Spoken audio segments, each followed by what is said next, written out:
जीवन सोपे करणारे काही मानसशास्त्रीय टिप्स. आपण सगळेच म्हणतो की जीवन खूप गुंतागुंतीचं झालं आहे. पण मानसशास्त्र सांगतं की जीवन अवघड झाले असं नाही, तर आपण ते जास्त अवघड करून घेतो. आपले विचार, सवयी आणि प्रतिक्रिया या गोष्टी जीवन किती सोपं किंवा कठीण वाटेल हे ठरवतात. खाली दिलेल्या काही मानसशास्त्रीय टिप्स संशोधनावर आधारित आहेत आणि त्या रोजच्या आयुष्यात वापरल्या तर जीवन थोडं तरी हलकं वाटू शकतं. पहिली गोष्ट म्हणजे सगळ्या गोष्टी आपल्या नियंत्रणात असायलाच हव्यात हा गैरसमज सोडणं. मानसशास्त्रात लोकस ऑफ कंट्रोल ही संकल्पना सांगते की काही गोष्टी आपल्या हातात असतात तर काही नसतात. जे आपल्या नियंत्रणात नाही त्याबद्दल सतत विचार करत राहिल्यामुळे चिंता वाढते. पण जे आपल्या हातात आहे, जसं की आपली प्रतिक्रिया, आपली मेहनत, आपला निर्णय यावर लक्ष दिलं तर मन शांत राहायला मदत होते. दुसरी महत्त्वाची गोष्ट म्हणजे परफेक्ट असण्याचा अट्टहास कमी करणं. संशोधन सांगतं की परफेक्शनिझममुळे यश वाढत नाही. उलट ताण, अपराधीपणा आणि आत्मविश्वासाची कमतरता वाढते. प्रत्येक गोष्ट परफेक्ट व्हायलाच हवी असं नाही. पुरेसं चांगलं हे तत्व स्वीकारलं की काम करायला आणि निर्णय घ्यायला सोपं जातं.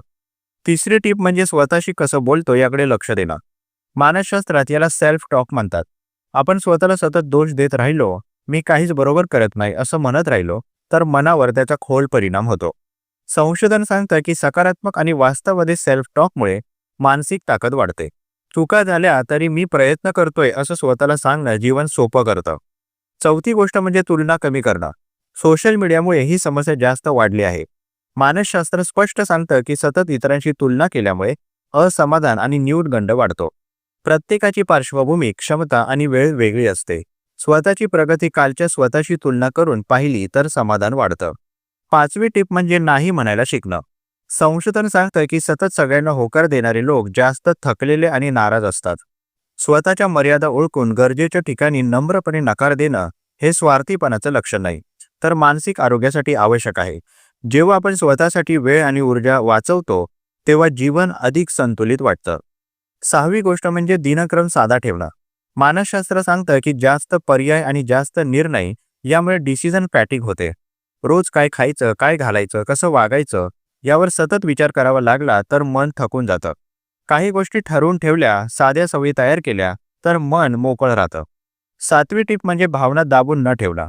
संशोधन सांगतं की भावना दडपून ठेवल्या तर त्या ताणाच्या रूपात बाहेर येतात. दुःख, राग, भीती या भावना येणं चुकीचं नाही. त्यांना समजून घेणं, योग्य व्यक्तीशी बोलणं किंवा लिहून काढणं हे मन हलकं करतं आणि जीवन सोपं वाटायला लागतं. आठवी गोष्ट म्हणजे वर्तमान क्षणात राहण्याचा सराव. माइंडफुलनेसवर झालेल्या संशोधनातून दिसतं की भूतकाळाची चिंता आणि भविष्याची भीती कमी झाली की मानसिक शांतता वाढते.